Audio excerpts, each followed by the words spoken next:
Good morning mga bossing. Ngayon po, ako ay nagluluto kasi favorito ng aking anak. Mura lang po ito. Ito po ay with cheese. Ang ginagawa ko dito, pati sa mga hotdog, nilalaga ko muna siya. Tapos pagka nalaga ko na siya, tingin ko parang malambot na, tinatapon ko yung pinakasabaw, yung pinaglagaan. Tapos saka ko siya ipiprito.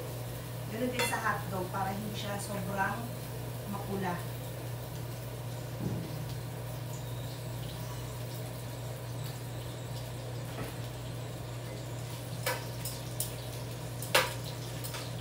Yan, kasi maya may check up po kami.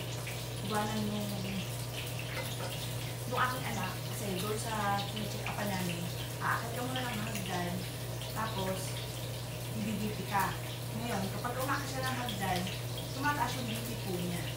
Ngayon, inano ng doktor, kasi dati-dati, nung nakumpay yung kuya, yung aking bunso, ay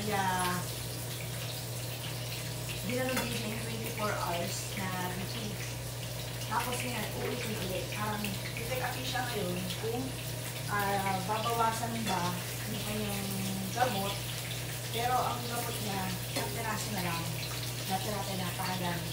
Isang piraso na lang o bababaan yung doses. Kaya, kailangan ko makapagluto na kagad para pag-gusto ng anak ko ay okay na, kakain na lang siya. Kasi mister ko, naglalaba naman ngayon. Magagaling talaga mga bossing. Kailangan tulungan tayo. Yan. Hindi na po kami kumuha ng mga kasambahay. Kasi parang hindi rin kami kapag may ibang tao. Kaya kami na lang. Magsasamag ako ng mga tira-tirang kanin. Yan. Kaya kapag umorder kami ng sinangan, inisip lagi tira-tira. Kasi nga, yun ang nangyayari sa amin. Sa itapon, kasi sayang.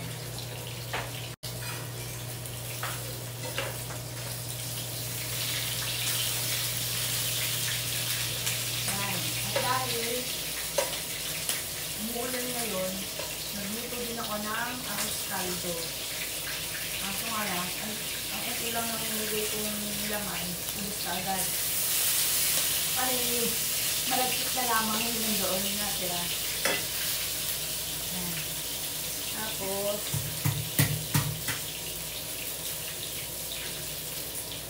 yung ibang bawang, nilalagay ko sa harapan ng bahay namin. Ang dami lang ang bawang doon. Tapos yung iba, lagay ko sa bawat sulok ng bahay namin.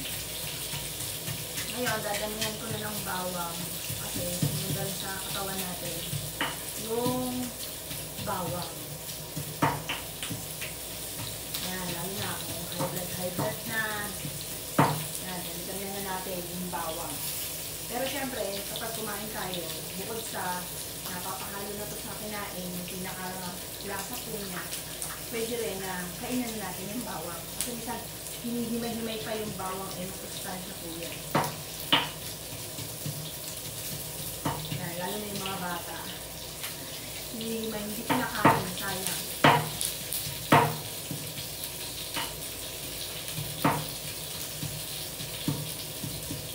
Yan, mas gusto ko itong ganitong pampukpok.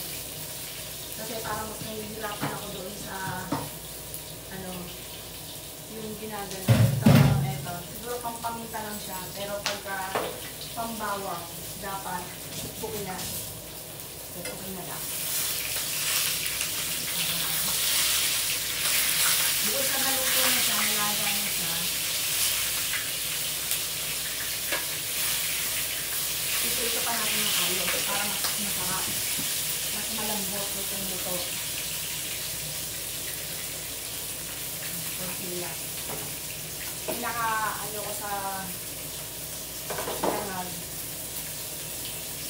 Yung mamantika. Mga tangkintan ko buto.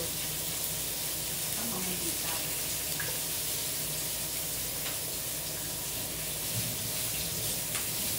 Favorite ko ng anak ko eh. Natutuwa yan. Breakfast yan.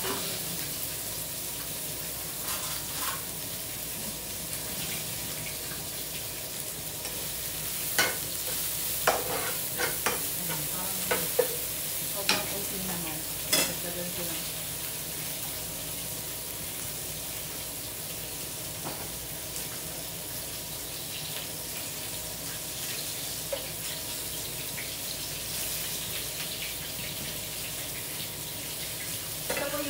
yung Belgian na sausage. Masarap po siya, try ko po siya. Belgian sausage. Supermarket ko sa binili. Parang alam ko, lahat ng supermarket ko yan.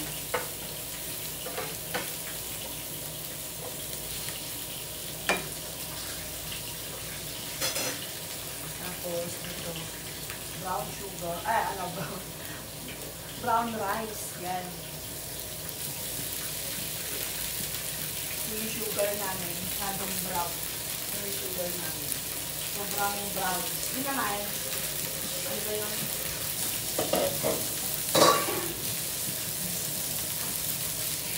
dahil kung nalilimutan na pangalan ng sugar. Ito yung tira namin ng isang araw. Hindi pa yan. Tapos ito, lalagta ko natin yan. Yan, hindi pa naman kamay ito. Ito yung bahay din namin noong isang araw. Ngayon, hindi na kami magsasain. Kasi, kasya na ito sa amin. Labit pa yan. Maghapon. Yan, hindi na kami magsasain.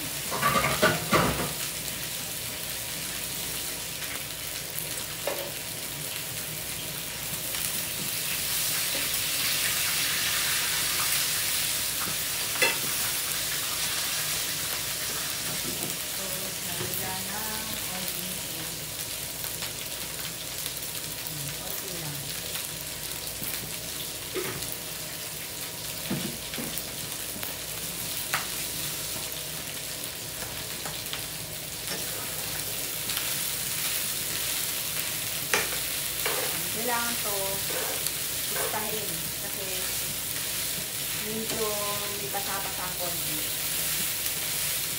Yan. Kasi sayang. Dati-dati, may kasambay kami. Tapon lang sila ng tapon. Nakikita lang namin sa basurahan na ang dami kanin na natatapon. Kaya, siyempre ako bumibili ng mga sayang. Siyempre, pagka ibang tao, walang kaninayang, tapon lang kasi hindi naman kanila, hindi naman sila ang bumili nun. Kaya, hindi na kami nagkasambahay. Kami na lang po dito.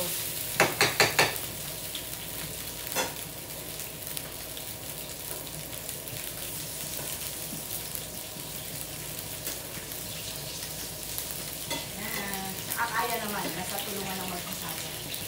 Nasa tulungan. Kaya.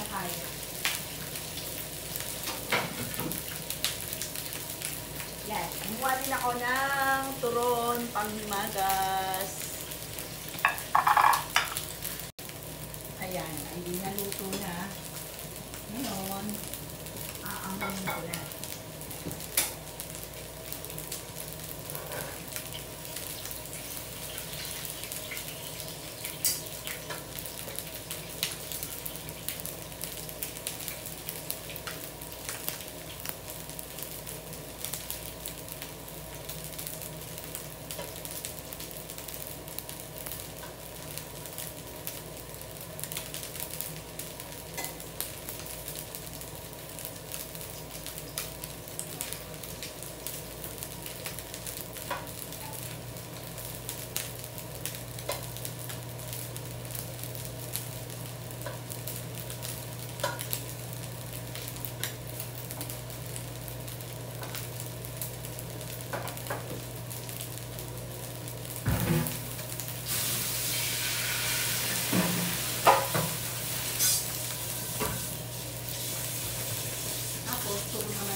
Naman ay turon ang aking lulutuin.